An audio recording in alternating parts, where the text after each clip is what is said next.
الحمد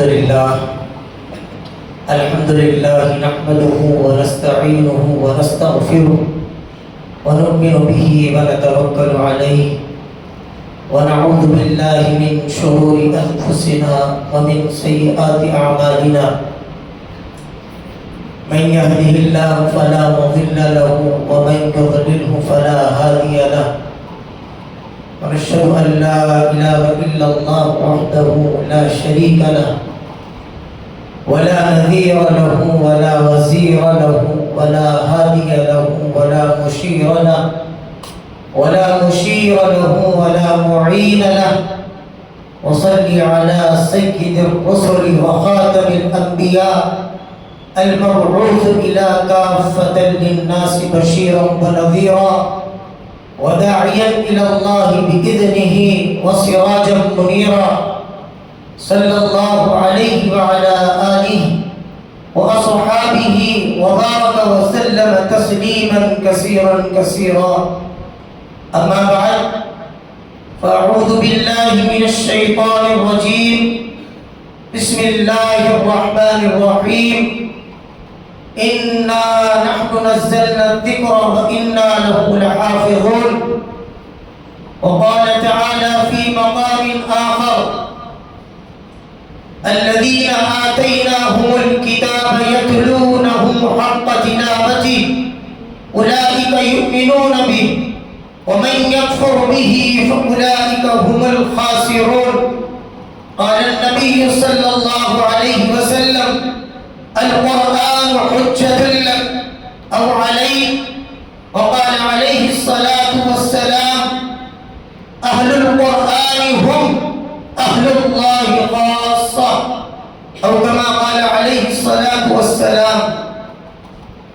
محترم قابل قدر لائق تحسین مسجد ہدا کے امام و خطیب و مؤذن صاحب اور قابل تعریف مسجد ہدا کی انتظامی کمیٹی اور محترم قابل قدر معزز بزرگوں، نوجوانوں، عزیز طلباء، آج کی یہ مجلس بابرکت مجلس ہے. کیوں بابرکت ہے؟ کیونکہ اس کی نسبت ماہ رمضان سے وابستہ اور ماہ رمضان کی نسبت قرآن سے وابستہ اور قرآن کی نسبت خاتم النبی کی حضرت محمد رسول اللہ صلی اللہ علیہ وسلم سے وابستہ اور حضرت محمد رسول اللہ صلی اللہ علیہ وسلم کی نسبت خالق کائنات سے وابستہ، کیونکہ اس دنیا کا نظام جو بنایا گیا اور جو سجایا گیا وہ ہوا کا فراٹا ہو، وہ دن کا اجالا ہو، وہ رات کی وہ قلمیاں ہو، وہ رات کی تاریکی ہو، وہ عشق و فرش کے سارے جلوے ہو، یہ حضرت محمد رسول اللہ صلی اللہ علیہ وسلم کے صدقے طفیل سے. آپ نہ ہوتے دنیا نہ ہوتی، کوئی مخلوق کو پیدا ہی نہ کیا جاتا. ہم اس نبی کی امت ہیں. کسی نبی کی امت کو اشرف المخلوقات کا تمغہ نہیں کیا گیا.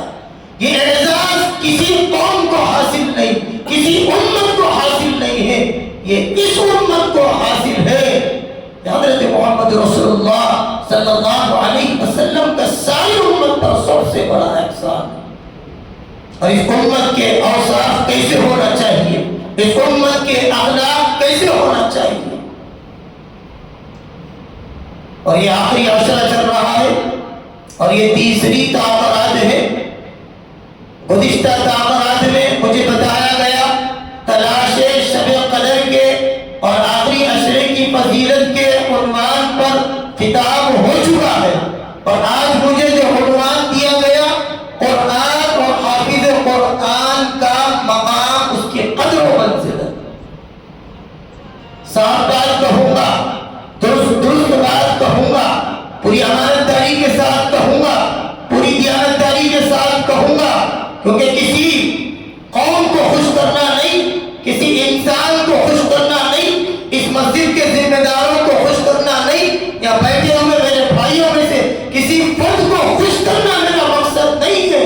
نیت اور رضا یہی ہے کہ خالق کائنات مجھ سے راضی ہو جائے، اسی کی بات کہوں گا، درست بات کہوں گا۔ قرآن اور صاحب قرآن، یہ عنوان بہت ثقیل، بہت بڑا عنوان ہے۔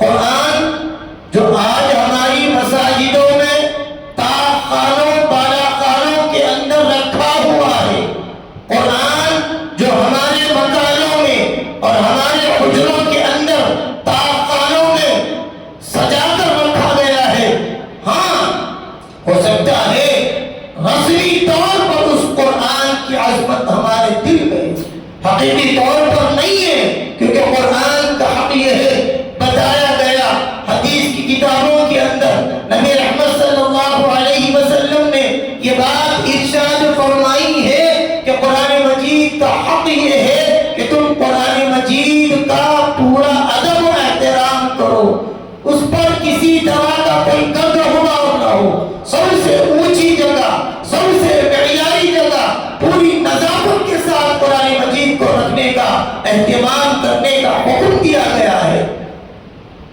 اور ہم تو قرآن مجید کو جو جلد کی شکل میں ہمارے مسجدوں میں، ہمارے گھروں کے اندر موجود ہے، ہم اس کا اہتمام کرتے صرف رسمی طور پر، پوری ایمانداری کے ساتھ۔ ہر آدمی جانتا، ہر بشر جانتا، ہر فرد جانتا ہے، آج ہمارے گھروں میں سے اگر کتاب اللہ کی، کلام اللہ کی، قرآن جیسی مقدس کتاب کی آواز سنائی دی جاتی ہے تو اڑوس پڑوس کو یہ معلوم ہوتا ہے شاید ان کے گھر میں کسی کا جنازہ، کسی کا انتقال ہے۔ ہم نے رسمی طور پر قرآن مجید کو استعمال کیا ہے کہ کسی کے انتقال پر پڑھ دیا گیا، کسی کے جنازے پر پڑھ دیا گیا۔ اگر ہمارے گھر میں کسی بیٹی کا نکاح ہوتا، ہمارے کسی بیٹے کا نکاح ہوتا، ہمارے عزیز و اقارب میں کسی کا نکاح ہوتا، رسمی طور پر قرآن مجید کو خرید کر ان کے حوالے کر دیا جاتا تحفے کے طور پر، لیکن اسی قرآن مجید کے معاملے میں ہم بڑی خیانتیں کرتے ہیں۔ قرآن مجید کے معاملے میں ہمارا یہ تعلق ہے، لیکن پھر بھی عظمت ہے۔ کیا عظمت ہے؟ ہم قرآن کو سینے سے لگاتے ہیں، یہ عظمت ہے۔ کسی نے بتایا کہ ہمارے اس فصل عنصر کے اندر ایک مدرسہ چلتا ہے، اور وہاں کے ایک ناظم صاحب نے یہ بات بتائی کہ ہمارے مدرسے کے اندر تقریباً اتنے بچوں کی تعداد ہے، اور ان بچوں کو نازیہ پڑھنے کے لیے، حفظ کرنے کے لیے قرآن مجید کی ضرورت ہے، اور مدرسہ قرآن مجید کے خریدنے کا خرچ نہیں برداشت کر سکتا۔ تو اب کسی کو اس مدرسے کی ضرورت معلوم ہوگی تو ہر آدمی، ہر شخص، ہر انسان پورے شرح صدر کے ساتھ اور پوری محبت کے ساتھ وہ یہ سمجھتا ہے، اسے ذرہ برابر کوئی شک نہیں، بلکہ رائے دلانے کے برابر بھی شک کی گنجائش نہیں ہے کہ میں اس مدرسے کی ضرورت قرآن مجید کے ذریعے سے پوری کروں اور خرید کر لا کر میں دے دوں تو مجھے اجر و ثواب نہیں ملے گا۔ کسی کو شک نہیں، بلکہ ہر شخص جانتا ہے مجھے پورا اجر ملے گا، مجھے پورا ثواب ملے گا۔ وہ فوراً جاتا ہے جہاں قرآن مجید ملتی ہے، وہ جتنی بھی تعداد میں قرآن مجید چاہیے وہ خرید کر لا کر مدرسے کے حوالے کرتا ہے، اور وہ قرآن مجید بچوں میں تقسیم کیے جاتے ہیں، اور بچے قرآن پڑھتے حفظ کرتے ہیں۔ جب تک حفظ کرتا رہا، جب تک اس قرآن مجید میں جن جن بچوں نے پڑھا، اس کا اجر و ثواب خریدنے والے کے نام اعمال میں لکھا جائے۔ یہ عظمت ہمارے دلوں میں آج بھی ہے، الحمدللہ آج بھی ہمارے دلوں میں یہ عظمت ہے، لیکن عظمت نہیں ہے تو حافظ قرآن کی ہر شخص جانتا ہے، ہر آدمی جانتا ہے، ہر شخص جانتا ہے کہ وہ کتنا اچھا انسان ہے، کسی دوسرے کو صفائی کی ضرورت نہیں ہے۔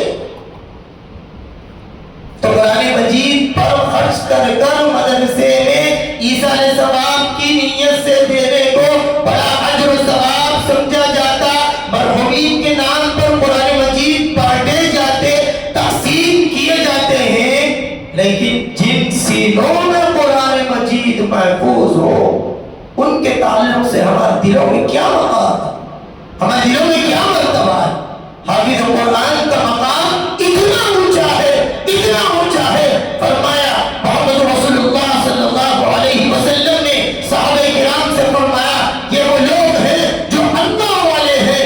صحابی نے فرمایا اے اللہ کے رسول کون اللہ والے ہیں؟ فرمایا اہل القرآن ہم اہل اللہ، اصل میں تو قرآن والے ہی اللہ والے ہوتے ہیں۔ اگر کسی کو دیکھنا چاہتے ہو کہ وہ تم اللہ والوں کی صحبت میں بیٹھنا چاہتے ہو، فرمایا جن سینوں کے اندر قرآن مجید محفوظ ہو، جن کے سینے قرآن مجید سے معمور ہو، ان کی صحبتوں میں بیٹھو، گویا اللہ والوں کی صحبت تمہیں میسر ہو گئی۔ یہ حافظ قرآن کا مقام ہے۔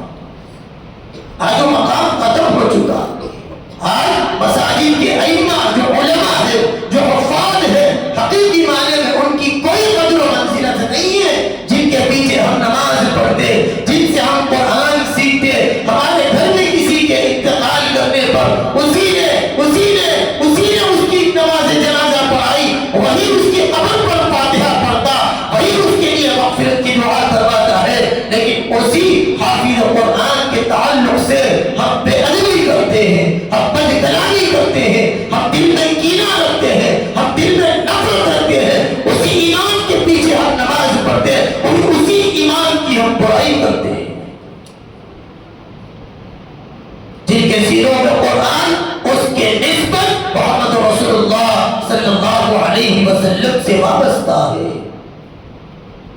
ہمارے کسی دادا نے نہیں کہا کہ یہ میرا ہے، کسی محلے کے رہبر نے نہیں کہا کہ یہ حافظ قرآن میرا ہے، کسی علاقے کے رہبر رہنما نے نہیں کہا کہ یہ میرا ہے، جسے کائنات کی عظیم ہستی حضرت محمد رسول اللہ نے فرمایا یہ حافظ قرآن، یہ عالم دین، یہ امام، یہ مؤذن میرا ہے۔ اور جس نے اس امام مؤذن کے تعلق سے، حافظ قرآن کے تعلق سے دل میں رائے کے دانے کے برابر بھی پیر رکھی اور بھی تجربی رکھی، نفرت رکھی ہے، برائی رکھی ہے، تنازع رکھا، کینہ رکھا، بغض رکھا، عداوت رکھی، فرمایا اس کی نماز قبول نہیں ہوگی، اس کا کوئی عمل قبول نہیں ہوگا۔ یہ حافظ قرآن کا مقام۔ قرآن کے حافظ انجیل، تورات، زبور، بڑے بڑے پادری چرچوں میں بیٹھ کر، چرچوں میں مجلس جمع کر کر پورے اپنے اطراف و اکناف کے علاقے کے لوگوں کو جمع کرتے اور ان کا کوئی خاص دن ہوتا۔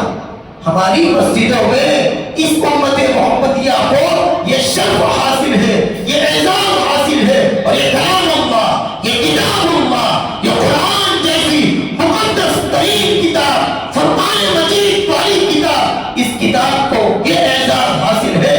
ہر گھر میں کچھ نہ کچھ قرآن پڑھا جاتا، نماز میں قل هو اللہ احد کا سورہ، قرآن کی بڑی صورتیں نہ جاننے والا بھی پڑھتا، مساجد میں قرآن پڑھا جاتا، سال بھر یہ معمول رہتا ہے۔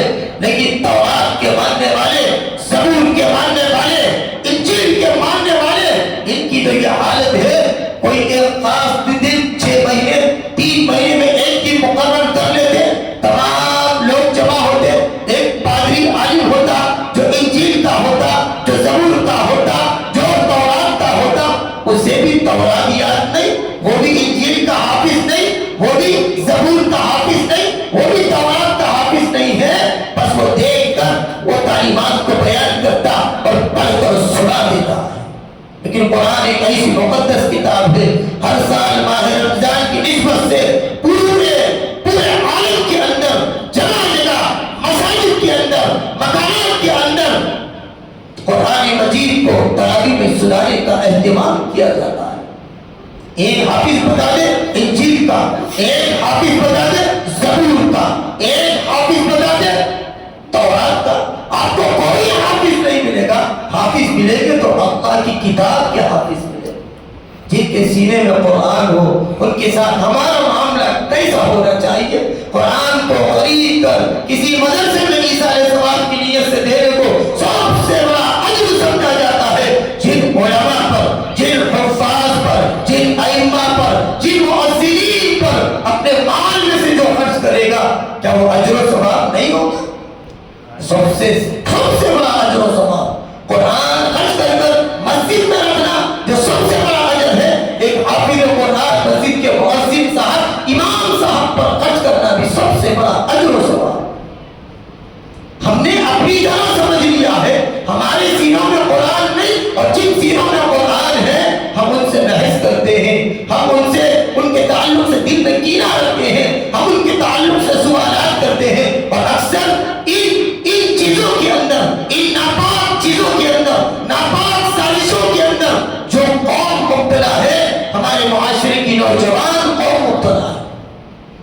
جو ڈھنگ سے سورۃ فاتحہ پڑھنا نہیں جانتی، وہ امام سے حجت کر رہی ہے، وہ اپنے علاقے کے حافظ قرآن سے حجت کر رہی ہے۔ سنیے حدیث، بڑی پیاری حدیث ہے۔ فرمایا میرے اور آپ کے آقا حضرت محمد رسول اللہ صلی اللہ علیہ وسلم نے من صلی تقی عالم فکأنما صلی خلف نبی، امام کے تعلق سے فرمایا من صلی، جو نماز پڑھے تقی، ایسے تقوی والے انسان کے پیچھے، عالمی جو عالم ہے، متقی ہے، اللہ سے ڈرنے والا ہے، شریعت اسلام کا پابند ہے، فکأنما، گویا کہ اس نے امام کے پیچھے نماز نہیں پڑھی، صلی خلف نبی، وقت کے نبی کے پیچھے نماز پڑھی۔ یہ امام کا مقام، متقی، پرہیزگار، اللہ سے ڈرنے والا، شریعت پر عمل پیرا، جو حافظ قرآن ہو، جو عالم دین ہو۔ یہ لفظ کیوں خاص کیا گیا، کیوں قید کیا گیا؟ پرہیزگار ہو، متقی ہو، اللہ سے ڈرنے والا ہو۔ چونکہ آج ہمارے معاشرے کے اندر ایسے ایسے گھران بچے حافظ قرآن بن جاتے ہیں کہ جن کو عصری تعلیم کے ساتھ حافظ قرآن بنانے کے لیے ڈال دیا جاتا، اور عصری طور پر حافظ بن جاتا، لیکن قرآن اسے یاد نہیں ہے۔ وہ قرآن کا مکمل حافظ صرف رسمی طور پر ہے، صرف سب پر اس نے حفظ کر لیا۔ تو اس کے بعد اس سے پوچھا گیا آپ حافظ قرآن ہیں اور آپ کی زندگی کا مقصد کیا ہے؟ پوچھنے پر کہنے لگا میں تو یہ بننا چاہتا ہوں، میں ڈاکٹر بن جاؤں، میں انجینئر بن جاؤں، میں ایم ٹیک کی ڈگری حاصل کروں، میں پی ایچ ڈی کی ڈگری حاصل کروں، اور میری معاش مستحکم ہو جائے، مضبوط ہو جائے۔ تو پھر سمجھدار نے یہ سوال کیا، پھر اے اللہ کے بندے تو نے حفظ کیوں کیا؟ حفظ قرآن کا مقصد تو یہ تھا، خیرکم من تعلم القرآن وعلمہ، تم میں بہترین وہ ہے جو قرآن سیکھے اور سکھائے۔ تو نے تو قرآن کو سیکھا اور تو جاب کر رہا ہے، ملازمت کر رہا ہے آئی ٹی کمپنی میں، تو قرآن کا حافظ ہے۔ نبی نے فرمایا جو قرآن کو سیکھے، جو قرآن کو حفظ کرے، پھر قرآن پڑھانے کی اس کی مصروفیت ہے، قرآن کی نسبت سے ہی اس کی زندگی گزرے۔ پھر ڈاکٹر کیوں بنایا گیا؟ سنی تھی فضیلت خاندان والوں نے، حافظ قرآن 10 لوگوں کی مغفرت کرائے گا جس پر جہنم کی آگ واجب ہو چکی تھی۔ کیسے حافظ قرآن؟ فکأنما من صلی تقی عالم، جو متقی ہو، جو عمل والا ہو، جو قرآن کی لائن سے اور اسی نسبت سے جڑا ہوا ہو، اس کے تعلق سے فرمایا ایسے امام کے پیچھے نماز پڑھنے والا گویا وقت کے نبی کے پیچھے اس نے نماز پڑھی۔ پھر مؤذن کے تعلق سے فرمایا، مسلم شریف کی روایت ہے، المؤذنون اطول الناس اعناقا یوم القیامہ، قیامت کے دن سب سے زیادہ لمبی گردن والے مؤذن حضرات ہوں گے۔ فرمایا نبی رحمت صلی اللہ علیہ وسلم نے، اگر جنتی کی صحبت میں بیٹھنا چاہتے ہو، بلال حبشی کی صحبت میں بیٹھ جاؤ، کیونکہ وہ مؤذن ہے جو حی علی الصلاۃ، حی علی الفلاح کی آوازیں لگا کر اللہ کی طرف بندوں کو بلاتے ہیں۔ اگر تم ولی کی صحبت میں بیٹھنا چاہتے ہو، تم جنتی کی صحبت میں بیٹھنا چاہتے ہو، تم اللہ والوں کی صحبت میں بیٹھنا چاہتے ہو، فرمایا کہ امام کی، مؤذن کی اور حافظ قرآن کی صحبتوں میں بیٹھا کرو۔ صحبتوں میں بیٹھنا تو دور کی بات ہے، ہم دور کھڑے رہ کر انہی کی برائی کرتے ہیں، انہی کے تعلق سے ہم بدگمان ہیں، انہی کے تعلق سے ہمارے دل کے اندر بیر ہے۔ تمام مخلوقات میں ایک مخلوق اللہ کی فرشتوں والی ہے، فرشتے اللہ کی ایک مخلوق ہے، اللہ نے ان کو ایک کام پر لگایا، بارش برسانے پر فرشتوں کا ایک لشکر مقرر ہے، روح نکالنے پر فرشتہ مقرر ہے، دھوپ نکالنے پر فرشتہ مقرر ہے، رزق روزی روٹی کی تقسیم کرنے کے لیے اللہ نے ایک فرشتے کو مقرر کر دیا، اور اللہ نے کچھ فرشتوں کے لشکر کو مقرر کیا اس کام پر کہ جیسے ہی سال کا آغاز ہوگا اللہ رب العزت فرماتے ہیں کہ جاؤ میرے مقدس کلام کی حفاظت کے لیے چنندہ لوگوں کے سینوں کا انتخاب کر لاؤ۔ فرشتوں کا لشکر نکلتا ہے، تقریباً پورے عالم اسلام کی جو اللہ کی مخلوق ہے ان کی تلاش کرتے کرتے کرتے چند نام اللہ جب فرشتے ان ناموں کو لے کر آتے ہیں، اے اللہ ان کے سینوں میں قرآن کو محفوظ کرنا ہے، ان کے سینوں میں آپ کے پاک کلام کو محفوظ کرنا ہے، جب وہ نام اللہ کی عدالت میں پیش کیے جاتے ہیں، اللہ رب العزت ان فرشتوں کے لشکر کے مقرر کیے ہوئے ناموں میں سے اللہ چھانتے ہیں، نہیں ان کا نام ہٹا دیا جائے، ان کا نام ہٹا دیا جائے، تم نے جو نام لے کر آئے ہیں، ہاں یہ حافظ قرآن تو بنے گا لیکن بعمل نہیں ہوگا، یہ حافظ قرآن تو بنے گا لیکن یہ بے عمل ہوگا، یہ گمراہی اس کے ذریعے سے آئے گی، یہ قرآن یاد کرے گا اور قرآن کو بھول جائے گا۔ اللہ چند سینوں کا انتخاب کرتے ہیں، یہ حافظ بنے گا، یہ میری مسجد کی خدمت کرے گا، اسے میں منصب نبوت عطا کروں گا، میں اسے منصب امامت عطا کروں گا، میں اسے نبی کا وارث بناؤں گا۔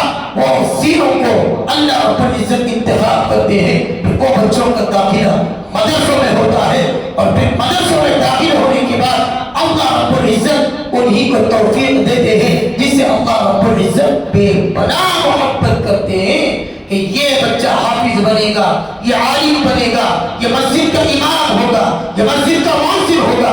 آج معمولی حقارت کی نگاہ سے دیکھا جاتا ہے، مسجد کے مؤذن کو پورے عالم اسلام کے ارب پتی ایک سب میں کھڑا کر دیا جائے اور ان کو ایک ترازو میں توڑ دیا جائے اور دوسرے ترازو میں، دوسرے پلے میں ایک مسجد کے مؤذن کو رکھ دیا جائے، تب بھی وہ مؤذن کا مقابلہ نہیں کر سکتے۔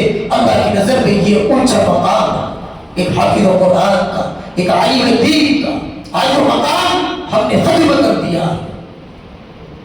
آج ضرورت اس بات کی ہے میرے بھائیوں، علماء سے محبت کرے، حافظ قرآن سے محبت کرے، امام کا ادب و احترام کرے۔ آپ نہیں جانتے کہ امام کا کتنا اونچا مقام ہے، آپ نہیں جانتے کہ مؤذن کا کتنا اونچا مقام ہے، اور یہ مقام حضرت محمد رسول اللہ صلی اللہ علیہ وسلم نے عطا فرمایا۔ ایک حدیث میں آپ کو سناتا ہوں، صحابہ کا لشکر بیٹھا ہوا ہے، حضرت محمد رسول اللہ صلی اللہ علیہ وسلم نے اپنے دست مبارک اٹھائے اور دعا فرمائی، اے اللہ، اے پروردگار عالم، اے رب الجلال، اے خالق کائنات، اے ساری کائنات کے بادشاہ، دین کی خدمت کرنے والے ان علماء کی، ان حفاظ کی، ان ائمہ کی، ان مؤذنین کو کبھی مالداری عطا نہ فرما۔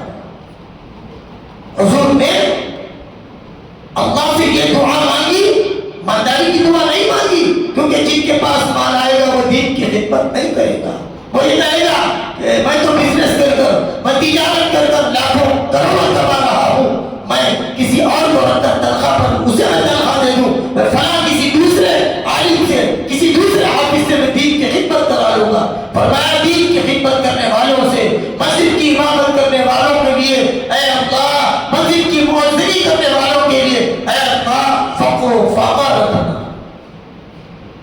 ضرورت کے وقت کے لیے رزق عطا فرمانا، یہ آپ نے یہ دعا مانگی ہے اللہ رب العزت، مالداری کی دعا نہیں مانگی۔ آپ یقین کے ساتھ بتائیے کہ اگر ایک حافظ قرآن ایک مسجد میں امامت کرنے والے کی تنخواہ یہ متعین السلیرہ ہوتی مکہ مدینے کی کے زمانے سے، خیر القرون کی درسگاہوں کے زمانے سے دین کی خدمت والوں کرنے والوں کی تنخواہ معیاری رکھی جاتی، تو آج ہر گھر میں 4 بیٹے ہیں تو چاروں کے چاروں حافظ ہو، ہر کوئی اپنے بچے کو حافظ بناتا، اس نیت سے بناتا میرا بچہ حافظ بنے گا، وہ مسجد میں امامت کرے گا، اس کی تنخواہ 2 لاکھ روپے ہوگی، میرا بچہ اذان دے گا، اس کی تنخواہ 1.5 لاکھ روپے ہوگی۔ نہ یہ نبی نے اللہ سے دعا مانگی، اور اللہ نے بھی کبھی یہ نہیں چاہا کہ دین کی خدمت کرنے والے میرے مقدس کلام کو اپنے سینے میں محفوظ کرنے والوں کا معاملہ ایسا ہو کہ ان کی معیاری تنخواہ رکھی جائے۔ اب اسے معلوم ہوگا، وہ ماں باپ کو معلوم ہوگا، اگر میں اپنے بچے کو حافظ قرآن بناؤں گا، عالم دین بناؤں گا، وہ مسجد کا امام بنے گا، وہ مسجد کا مؤذن بنے گا، وہ قوم کا خادم بنے گا، اس کی تنخواہ بالکل مختصر سی ہوگی۔ وہ یہ جانتے ہیں، پھر بھی ان کے دل میں اللہ سے محبت، نبی سے محبت، اللہ کے مقدس کلام سے محبت ہوگی، وہ قربانیاں دیتے ہوئے، وہ مجاہدے دیتے بچوں کو وہی ماں باپ حافظ قرآن بناتے ہیں۔ اس نے فرمایا آپ نے اپنے گھر میں ایک پروگرام رکھا یا کسی طرح کی کوئی تقریب آپ نے رکھی ہے اور آپ نے اعلان کیا کہ ہمارے ہی علاقے کے مسجد کے امام صاحب اور مؤذن صاحب کو ہم نے مدعو کیا ہے دعوت پر، امام صاحب کی دعا ہوگی، تو کوئی یہ نہیں کہے گا کہ ہماری مسجد کا امام آ رہا، مؤذن آ رہا، امام آ رہا، امام صاحب آ رہے، یہ ہم نے دی عزت، بادشاہ عزت دیا جس نے ہر مسجد کا بادشاہ امام کو بنایا، اور اس بادشاہ کے پیچھے نماز پڑھنے والے بھی بادشاہ ہوا کرتے ہیں، جس نے امام کو ایک ارب پتی ایک مالدار آدمی یہ سمجھا، ان مؤذن امام کو معمولی حقیر سمجھا، وہ قدر و منزلت ان کی نہیں جانتا، وہ یہ سمجھ رہا یہ تو دو ٹکے کے مولوی ہے، ان کی تنخواہی کیا ہوگی، ان کا گزارا بسارا ہی کیا ہوتا ہے۔ ارے ہم تو اس نبی کے امتی ہیں، اور ہم کو جو مقام و مرتبہ ملا، جو اس امام کو جو وراثت ملی ہے، ایک مالدار آدمی مر کر چلا جاتا ہے، اس کی جو جائیداد ہوتی، اس کی جو پراپرٹی ہوتی ہے، وراثت میں بچوں کو ملتا ہے، بیٹوں کا اتنا حصہ ہے، بیٹیوں کا اتنا حصہ ہے۔ نبی نے کیا وراثت چھوڑی؟ نبی نے علم کو وراثت میں چھوڑا اور فرمایا العلماء ورثۃ الانبیاء۔ یہ تو نبی والی بات ہے، یہ تو نبوت کی زبان سے نکلے ہوئے الفاظ ہے۔ فرمایا علماء انبیاء کے وارث ہے، اور یہ میرے علماء میرے ہیں، اور اللہ کے نبی نے فرمایا اللہم اغفر للمؤذنین۔ آج امام دعا کرتا اللہم اغفر لنا وللمؤمنین والمؤمنات، اے پروردگار عالم مومنین اور مومنات کی مغفرت فرما دے۔ اللہم احفظنا من کل بلاء الدنیا، اے اللہ ہر بلا سے امت کی حفاظت فرما۔ اللہم احفظنا من کل جمیع المسلمین، تمام عالم اسلام کے مسلمانوں کی حفاظت فرما۔ یہ دعا مسجد کا امام کرتا، ایک عالم دین کرتا، لیکن اسی امام اور مؤذن کے تعلق سے نبی نے دعا فرمائی، ترمذی کی روایت موجود ہے اللہم اغفر لنا اللہم اغفر للمؤذنین، اے اللہ میرے مؤذن کی مغفرت فرما، اے اللہ میرے اس امام کی مغفرت فرما دے، جس امام اور جس مؤذن جس دین کی خدمت کرنے والوں کے لیے نبی مکرم صلی اللہ علیہ وسلم نے اپنے زبان مبارک سے وہ پیارے دعائیہ کلمات کہے ہو، کون اسے منع کر سکتا ہے؟ کون اس کی عظمت کو، کون اس کی رفعت کو ختم کر سکتا ہے؟ اس لیے ہماری ذمہ داری ہے ہم قرآن مجید کے حقوق کی ادائیگی کریں، ہم علماء کی قدر کر لیں، ورنہ آنے والا دور ایسا ہے کہ قرب قیامت کے قریب ہماری نسلوں کو قرآن مجید سکھانے والا ایک مولوی نہیں ملے گا، اللہ کے گھر میں دین کی خدمت کرنے والے کو کوئی مولوی کوئی امام نہیں ملے گا۔ القریب وہ دور آنے والا ہے، اس وقت آئے گا جنہوں نے علماء کی قدر نہیں کی، جنہوں نے حفاظ کی ناقدری کی، جنہوں نے ان کو حقیر جانا۔ فرمایا گیا اہل اللہ نے فرمایا مسجد کے امام کو حقارت سے دیکھنا، مسجد کے مؤذن کو حقارت سے دیکھنا، حافظ قرآن کو حقارت سے دیکھنا، فرمایا اسے حقارت سے دیکھنا نہیں، محمد رسول اللہ کو حقارت سے دیکھنا۔ ہم ایک حافظ کی توہین نہیں، ہم محمد رسول اللہ کی توہین کر رہے ہیں۔ یہ کیا کمائے گا؟ آج تو ہمارے دل مردہ ہو چکے ہیں۔ انتظامی کمیٹی مسجد ہے، مسجد کی انتظامی کمیٹی ہے، ان کا معاملہ ہمارے ائمہ کے ساتھ کیا رہا، اور ان کا معاملہ ہمارے مؤذن حضرات کے ساتھ کیا رہا، ہمارے علاقے کے علماء کے ساتھ کیا رہا۔ آج تو ہماری جرأت اتنی بڑھ گئی، ہم تو اتنے شرم پسند ہو گئے، علاقے میں جہاں کوئی مکتب ہو، کوئی مدرسہ ہو، جہاں قال اللہ قال رسول کی تعلیم دی جاتی ہو، ہم اس مدارس مکاتب کو بھی حقارت سے دیکھتے ہیں۔ ہم نے ان کی بھی قدردانی نہیں کی ہے، ورنہ صحابہ کے زمانے میں تو یہ حال تھا کہ کئی میلوں سے دو آیتیں سیکھنے کے لیے صحابہ ستر چبوترے پر تشریف لاتے تھے۔ آج ضرورت ہے میرے بھائیوں، ہم علماء کی قدر کریں، ہم مدارس کی قدر کریں، ہم مکاتب کی قدر کریں۔ یہ مدارس نہ ہوں گے، یہ مکاتب نہ ہوں گے، یہ علماء نہ ہوں گے، یہ حفاظ نہ ہوں گے، تو پھر دین ہمارا خطرے میں ہے، ہماری نسلیں مرتد ہو جائیں گی، ہماری قوم تباہ ہو جائے گی، دین سے محروم ہو جائے گی۔ حضور اکرم صلی اللہ علیہ وسلم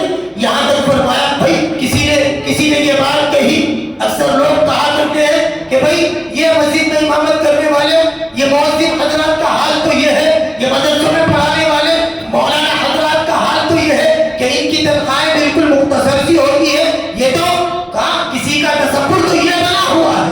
اللہ اس کی مغفرت فرمائے، اللہ اس کی مغفرت فرمائے، بار بار مغفرت فرمائے. کسی نے تو یہ کہا یہ تو چھتوں پر پلنے والے لوگ ہیں.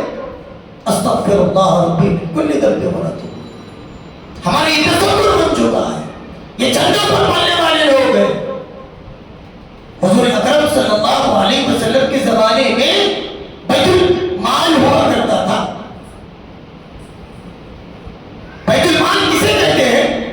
جہاں سے دین کی خدمت کرنے والوں کو وظیفہ مقرر کیا جاتا تھا کہ ان کے بیوی کا خرچہ، ان کے بچوں کا خرچہ، ان کے طب کا خرچہ، دواخانے کا خرچہ، ان کی معاش کا خرچہ، تمام ضرورتیں اس زمانے میں مسجد میں امامت کرنے والے، صبح چبوتروں پر بیٹھ کر پڑھانے والے وہ صحابہ کرام رضوان اللہ تعالی علیہم اجمعین کے لیے بیت المال سے پورا اللہ علیہ پوری گھر کی ضرورتیں جاتی تھی. آج ہمارے علاقوں میں کہاں بیت المال ہے؟ کہاں بیت المال ہے؟ ہاں درگاہوں کا حال تو یہ ہے 8,000 10,000 12,000 15,000 اور بزر بزر. یہ ہماری سوچ ہے اور اسی امام کے پیچھے نماز پڑھنے والے بدبخت قسم کے لوگ، شر پسند لوگ جنہیں اللہ سے محبت نہیں، اللہ کے نبی سے بناوٹی محبت ہے. اور یہ کہنے کی بات نہیں، میں کہہ رہا ہوں تو تکلیف ہوگی لیکن آپ بہتر جانتے ہیں کہ آپ کیا ہے. آپ مجھے تقریر کرتا ہوا سن رہے ہیں، آپ مجھے یہ سمجھ رہے ہیں کہ میں بڑا شریف آدمی ہوں کیونکہ وہی کرتا پاجامہ وہی صدی پہن کر مولانا آئے، بڑے مخلص آدمی ہے. لیکن مجھے معلوم میں کتنا کمینہ قسم کا انسان ہوں جو تمیم گاؤں میں بیٹھ کر دین کی خدمت کرنے والے صحابہ کرام کا مذاق اڑایا کرتے تھے. اسلام کو کیسے مٹایا جائے یہ ناپاک کوششیں سازشیں رچنے والے وہ بدبخت قسم کے لوگ ہوا کرتے تھے. اور آپ بھی جانتا ہے، آپ جانتے ہیں کہ آپ کتنے اچھے ہیں. آپ معیاری اونچے اچھا لباس پہن لینے سے یہ نہیں سمجھا جائے گا کہ یہ معزز ترین آدمی ہے. آپ بہترین قسم کا عطر لگا لیے، اونٹ بھی کتنے ہیں، ایسا اونٹ لگائے. کہا بھائی آپ کون سے خوشبو لگائے؟ کہنے لگے میں تو وہ خوشبو لگا رہا ہوں مشک عنبر جو ہمارے نبی لگائے تھے اور دل کے اندر گوبر بھرا ہوا ہے اسی دین کی خدمت کرنے والوں کے معاملے. بجانے یہ چاہو ہر آدمی اپنے آپ کو جانتا ہے وہ کتنا اچھا ہے، اس کے دل میں معلوم ہے. اس لیے متحد مسئلہ ہے بغیر کسی کے اختلاف کے. ہر مسئلہ کو علیہ السلام کرتا ہوں یہ اختلافات کو ختم کرے، متحد تو ہونے کے سب میں آ جائے، ایک ہو جائے کہ ہر مسئلہ سے تعلق ہونے والے کے لیے یہ مسئلہ بالکل عام ہے کہ جس امام کے پیچھے نماز پڑھے، جس حافظ قرآن حافظ صاحب کے پیچھے تراویح پڑھے، اس کے تعلق سے اگر دل میں ذرہ بھی میل ہو فرمایا اس کی نماز تقریر. اب آپ کیا کریں گے؟ کس کے پاس جائیں گے؟ کیا کریں گے؟ ہماری گھر کی کوئی ضرورت پوری نہیں ہوگی، فلاں طریقے سے فلاں جگہ سے کوئی دشواری آ گئی تو دوسرا طریقہ موجود ہے. بھائی یہاں مسئلے کا حل نہیں ہو رہا، بیمار کے اندر مرض کے اندر مبتلا تھا، نمس کیئر میں بتایا بھائی لاکھوں روپے خرچ کر دیے، مریض صحت یاب ہونے کا علاج نہیں لے رہا، پھر ہاسپٹل چینج کیا گیا، وہاں بھی کوئی وجہ نہیں، پھر تیسرا دواخانہ، پھر چوتھا دواخانہ. لیکن اب جس امام کے پیچھے آپ نماز پڑھ رہے ہیں آپ اسی کے تعلق سے دل میں بہر ہے تو پھر آپ کی نماز کا مسئلہ ہو گیا، آپ کی عبادتوں کا مسئلہ ہو گیا. اب یہ مسئلہ لے کر کہاں جائیں گے؟ اب اس مسئلے کا حل تو دوسرے مسجد کے امام صاحب نے نہیں ہے. کیوں نہیں ہے؟ اس لیے کہ آپ تراویح یہ امام صاحب کے پیچھے پڑھے، اب یہ امام صاحب کے پیچھے تراویح پڑھ کے یہ امام صاحب کے تعلق سے دل میں بہر رکھ کے مہدی پٹنم کی عزیزہ مسجد کے امام صاحب کو لکھوا دے رہے تو کیسے آپ کی عبادت قبول ہوتی؟ یہ اس کو سمجھنے کی ضرورت ہے. دل میں ضرور آئے گا. اور بعض جگہ تو حالت یہ ہو گئی اب حافظ قرآن تراویح پڑھا تھا، اب شادی شدہ ہے، کسی کو 2 بچے کسی کو 3 بچے، اب معاش کا مسئلہ لگا ہوا ہے. بھائی جینے کے لیے زندگی گزارنے کے لیے کھانے کی ضرورت ہے، کھانے کے لیے بغیر پیسے کے کوئی بھی نہیں دیتے. اگر جا کے بول دیے مہدی پٹنم کی کرانہ اسٹور پہ میں ایک مینار مدینہ مسجد کا امام ہوں، انہوں 10 لاکھ کا راشن دیں گے؟ نہیں دیں گے. ہاں اس کو نہ دیں گے جب اس مسجد کے ذمہ دار بولتے کہ آپ وہاں سے راشن لے لیں، دکان والوں کو بولتے کہ ہمارے امام صاحب کو دے دے تو ملے گا، نہیں تو نہیں ملے گا. تو اب یہ حالت ہے. اب اس امام کی زندگی ایسی گزر رہی ہے، اب اس امام کے پیچھے ایک شخص نماز پڑھ رہا ہے اور اس کے تعلق سے دل میں بیٹھ رکھا ہوا ہے. اب یہ سارا بوجھ ہے. رمضان شروع ہوا, اب رمضان شروع بھی نہ ہوا, ابھی 30 دن باقی ہے. شعبان کی پہلی تاریخ کو فکر مند ہو گئے علماء, اب تراویح پڑھانا ہے. قرآن ہے وہ, قصے کہانی کی کتاب ہی ہے. آپ جائیے, آپ کی بیٹی 7th میں ہے, آپ کا بیٹا 10th کا ایگزام دے کے آیا. آج جو ایگزام تھا سوشل کا تھا, سائنس کا تھا, میتھمیٹکس تھا, جو بھی تھا, آج کا جو امتحان دیے کل صبح میں وہی سنا بولا جو یاد کیے تھے, نہیں سنا پائے. قرآن اللہ رب العزت کی کتاب ہے, جیسی ہے ویسی سنانا ہے. سب سے بڑی ذمہ داری اس کے دل پر, اس کے دماغ پر یہ بوجھ ہے. اب مجھے قرآن دہرانا ہے, مجھے دور کرنا ہے, مجھے سبا پارا قرآن میں سنانا ہے, یہ مشق ہو. پھر گھر میں بیگم کا فون آ گیا, اجی راشن ختم ہو گیا, اب یہاں بیٹھ کے 5 پارا یاد کرو. اب راشن دے کے آئے, عید کی بھی مسئلہ ہوا, افطاری ختم ہو گئی, ذرا افطاری لاؤ, پھر ہم افطاری لے کے جائیں گے. دماغ ہے پارے 5 کے اندر, اور وہاں پہ لینے کا ہے سیب, انگور, کھجور. اب دماغ ادھر اٹکا ہوا ہے. اب یہ ہوا کہ نہیں کہ تراویح پڑھا ہے, ابھی تراویح پورا دماغ میں رکھ کے پڑھا ہے کہ سبا پارا ہے, ایک پارے میں 16 رکوع ہوتے, سبا پارا مطلب 20 رکوع, ہر رکعت میں مجھے 1 رکوع پڑھانا ہے. اب 4 رکعت ہو گئے, مطلب اب 5ویں رکعت جو شروع کرنا ہے 5واں رکوع. اب دماغ ادھر ہے, اب فون میں میسج آ گیا, بچے کی طبیعت خراب ہو گئی, ہاسپٹل جانا ہے. اب دماغ ہاسپٹل کی طرف بھی ہے, بچے کی طرف بھی, کیونکہ یہ ظاہری چیز ہے, یہ اسباب کی چیزیں ہیں جو زندگی سے ہماری لگی ہوئی ہے. اب یہ ہو رہی نہیں. اب یہ بوجھ کافی تھا کہ پیچھے سے لقمہ آ گیا. امام صاحب 8 رکعت اچھے پڑھائے تھے, 9ویں رکعت میں غلطی گئی, لقمہ آ گیا. ایک دن میں 3 غلطیاں چلے گئے. نماز پڑھ کے ذرا باہر نکلے, ہاں بھائی ان کو قرآن یاد نہیں ہے, کیا کمیٹی ہے بھائی, کون ہے ذمہ دار؟ ہاں اب صدر صاحب کو بلائیں, مولانا صاحب کو بلائیں, متولی صاحب کو بلائیں, بھائی کیا پرابلم ہے, کیا شکایت ہے؟ وہ کہنے لگے کہ بھائی مجھے 3 غلطیاں ہوئے, اور آج تو انہوں 4تھی رکعت میں 2 آیتیں چھوڑ دیے, 2 آیتیں چھوڑ دی 4تھی رکعت. اب صدر صاحب کی حالت یہ ہے کہ سورہ فاتحہ بھی نہیں آتا ڈھنگ سے. الحمدللہ رب العالمین, الحمدللہ رب العالمین, تمام تعریف اللہ کے لیے ہے جو تمام جہانوں کا پالنہار ہے.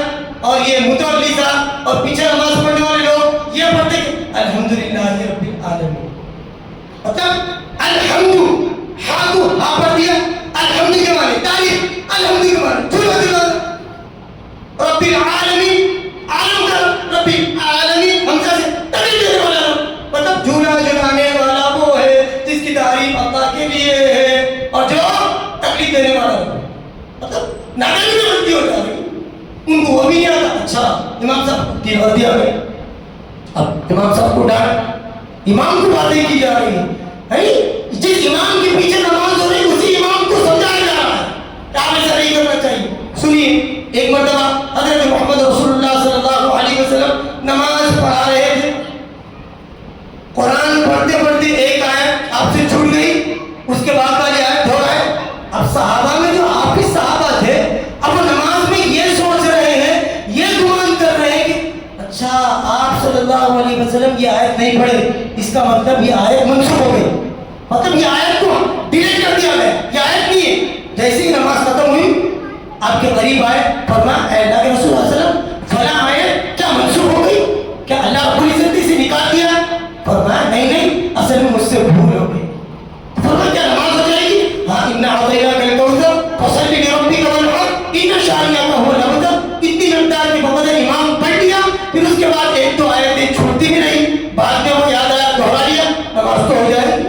اب ہمارے لوگ تو جبرائیل کی جیسے مسلم ہیں بھائی, مسلی جبرائیل کی جیسا ہے, ایسا جیسے کہ آج کل کی بچیوں کو شوہر جبرائیل چاہیے, کچھ غلطی نہ ہو, کچھ غلطی ہی نہیں ہونا شوہر سے, اور شوہروں کو بھی ایسی چاہیے کہ جنت کے ہونا چاہیے بیویاں. خود دیکھے تو کالا ہے, خود کا چہرہ دیکھے تو خود کالا ہے, اور ان کو بچی چاہیے خوبصورت, سب سے بہترین بچی چاہیے. یہ ہماری سوچ بنی ہوئی. نہ حافظ صاحب سے غلطی جانا, حافظ صاحب انسان نہیں ہے, ان سے غلطی نہ ہونا. ایک جگہ کا واقعہ ہوا کہ امام صاحب نماز پڑھا رہے تھے, 3ری رکعت میں ان کی طہارت چلے گئی. بھائی بشر ہے, طہارت نہیں آ سکتی, آپ چلے گی کہیں گے تو آپ کا وضو ٹوٹ گیا تو پیچھے سے نکل جائے گا, پڑھ لو,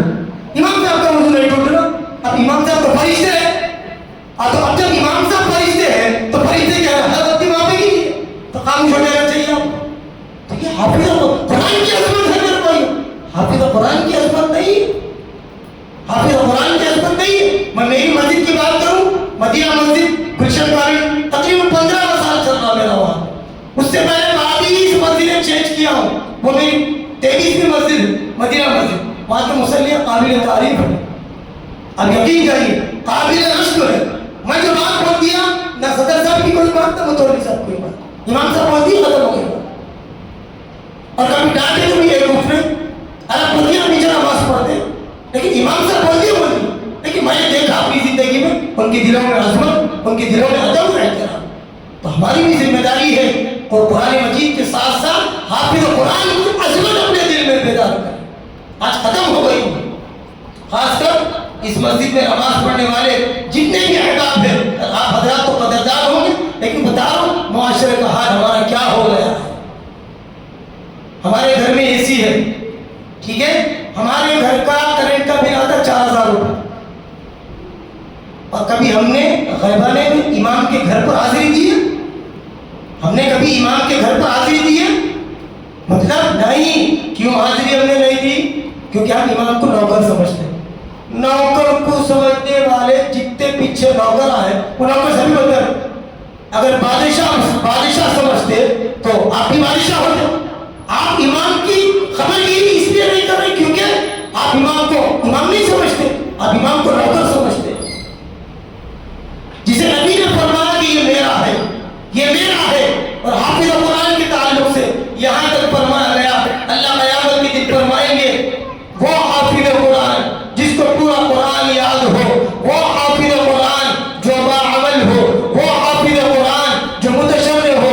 آج کل مارکیٹ میں چھوٹے بھی حافظہ آئے کہ چہرے پہ داڑھی نہیں ہے, آپ کیا پڑھے ہوئے؟ میں حافظ ہوں, ماشاء اللہ میں حافظ ہوں. کیا کریں؟ آئی ٹی میں کام کرتا ہوں. یہ حافظ کا تعلق نہیں.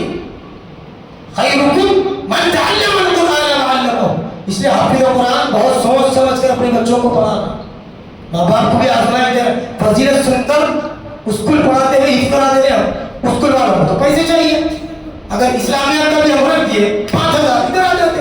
اب ایک سیکشن میں بچے ہیں 25, ایک کل سب کو حفظ کرنے کے لیے دے دیتے ہیں 25 بچے, اور فیس دی جا رہی اس کی 3000 روپے. بعض جگہ تو زیادہ ہے. 3000 کے حساب سے آپ حساب لگائیے, 25 بچوں کے 75000 روپے. 75000 روپے 25 بچوں کے 10000 میں حافظ صاحب کا تقرر کر لیے.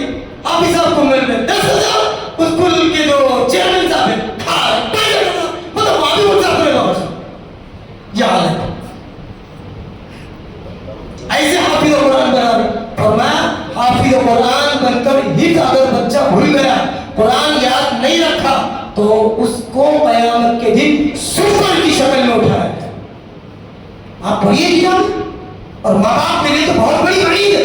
اس لیے 30واں پارہ 5 سورہ زیادہ سے زیادہ سورہ بقرہ کا حافظ بنائے, اچھی ایجوکیشن دیجیے, ڈاکٹر بنائیے, انجینئر بنائیے. اس سے منع نہیں کیا گیا, لیکن اس کے ساتھ حافظ بنا کر قرآن مجید کا مذاق بنانا, قرآن کے ساتھ کھلواڑ کرنا, ماں باپ بھی اس کے سب سے بڑے گنہگار ہو. اس لیے حضور نے صاف الفاظ میں فرمایا تم میں بہترین وہ ہے جو قرآن کو سیکھے اور دوسروں کو سکھائے.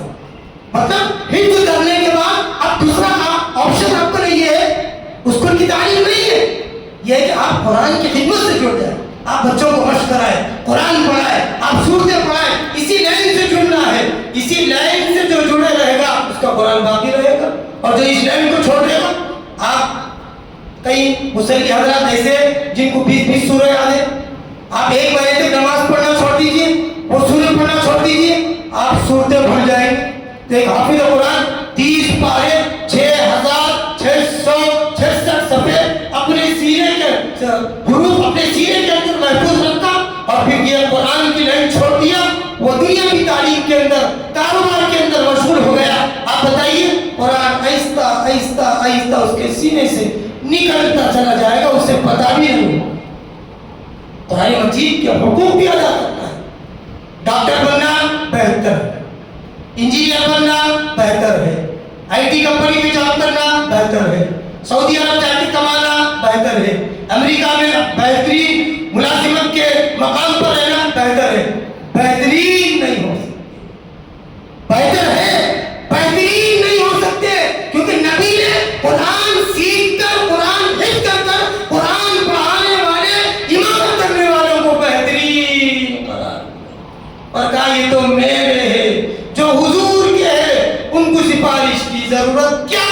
جو حضور کے نہیں ہوئے یعنی حافظ قرآن نہیں اور قرآن کی خدمت سے جڑے ہوئے نہیں ہیں تو پھر اسے تو قیامت کے دن حضور کی سفارش کا وہ محتاج رہے گا. لیکن حافظ قرآن کو اس کی ضرورت کیوں نہیں ہے؟ کیونکہ اس کے ساتھ محمد رسول اللہ صلی اللہ علیہ وسلم کی دعائیں وابستہ ہیں. اس لیے قرآن مجید کا حق سب سے پہلا حق ہمارا کیا ہے؟ اپنے گھروں کے اندر قرآن مجید کو صاف کرتے رہنا, پوچھتے رہنا. ہاں, ہر جمعے کو نیا کپڑا پہن کے آئے. کہاں سے لیے؟ پرانا سے لیا. ہاں, کتنے کا ہے؟ 4000 روپے کا ہے. بھائی آپ کہاں سے لیے؟ وہ نیا وہاں بھائی بٹن پہ آفر چل رہا تھا, وہاں سے لیے. بھائی پچھلے جمعے کو تم پہلے دینا آؤ نئے پٹے ایبٹ سے لایا تھا.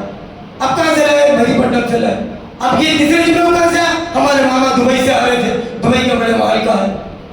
اپنے جسم پر الگ الگ کپڑا, گھر میں قرآن مجید ہمارے تاخانوں میں رکھی ہوئی ہے. بعض گھر تو ایسے کہ اس پر کوئی غلافی جمع نہیں ہے, دھول بیٹھ رہی ہے. یہ قرآن کی بیت بھی, ارے قرآن کے لیے بھی کم سے کم مہینے میں ایک جزدان ہونا, 12 جزدان بنوائیے.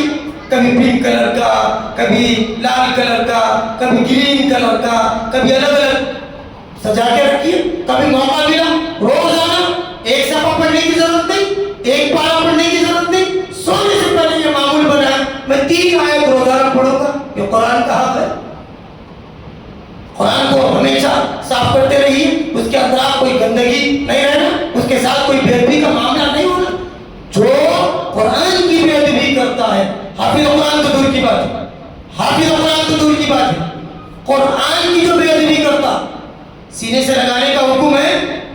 ہم سینے سے لگاتے ہیں کیونکہ ہم کو قرآن سے محبت, ہم کو اللہ سے محبت, ہم کو اپنے نبی سے سچی محبت ہے, تو وہ سینے سے لگا کے رکھتا, ادب احترام کرتا ہے. تو جن کے سینے قرآن سے معمور ہو ان کے اندر ایسا بدر کامل مستور ہے, برخود نظر کشاد تہی دامنی مرن در سینے دوما تمام نہادان. اس کے اندر تو وہ مقدس کلام ہے جس کے چرچے عرش پر ہو رہے ہوں گے.